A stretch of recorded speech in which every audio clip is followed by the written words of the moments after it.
উত্তর কোরিয়ায় পূর্বাঞ্চলীয় বন্দর নগরী চংজিনের জাহাজ নির্মাণ কারখানায় ৫,০০০ টনের একটি ডেস্ট্রয়ার উদ্বোধনে উপস্থিত ছিলেন কিম। তবে আকস্মিকভাবে তলা খসে গেলে জাহাজটি ভারসাম্য হারিয়ে ফেলে। এতে আংশিকভাবে পানিতে উল্টে যায় উত্তর কোরিয়ার নতুন যুদ্ধজাহাজটি।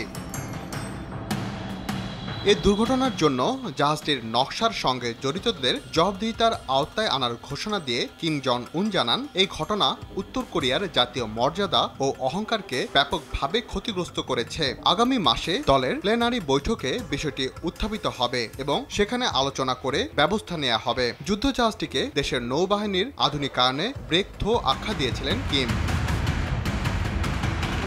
নতুন যুদ্ধজাহাজ উদ্বোধনের সময় হওয়া দুর্ঘটনার পূর্ণাঙ্গ তদন্ত শুরু করেছে উত্তর কোরিয়া। শুক্রবার দেশটির রাষ্ট্রীয় সংবাদ মাধ্যম কেসিএনএ তাদের এক প্রতিবেদনে এ খবর জানিয়েছে। একটি অভ্যন্তরীণ তদন্তে দেখা গেছে জাহাজের তলদেশে কোনো ছিদ্র নেই, তবে ডান দিকের গায়ে আঁচড় লেগেছে এবং উদ্ধার চ্যানেলের মাধ্যমে পেছনের অংশে সমুদ্রের পানি ঢুকে গেছে। তবে ক্ষয়ক্ষতির পরিমাণ গুরুতর নয় বলে জানানো হয়েছে।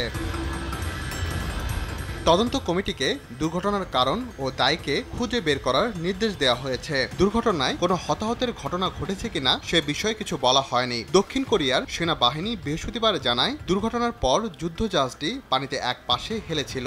মার্কিন ভিত্তিক centre for strategic and international studies স্যাটেলাইটের ছবির উদ্ধৃতি দিয়ে জানিয়েছে, জাহাজটির পেছনের দিক বন্দরের দিকে সরে গিয়েছিল, কারণ সেটির নিচে থাকা চাকা সংযুক্ত ইউনিটগুলো পানিতে পড়ে যায়। তার সামনের অংশটি স্লিপওয়েতে রয়ে যাওয়ার কারণে এই ঘটনা ঘটে।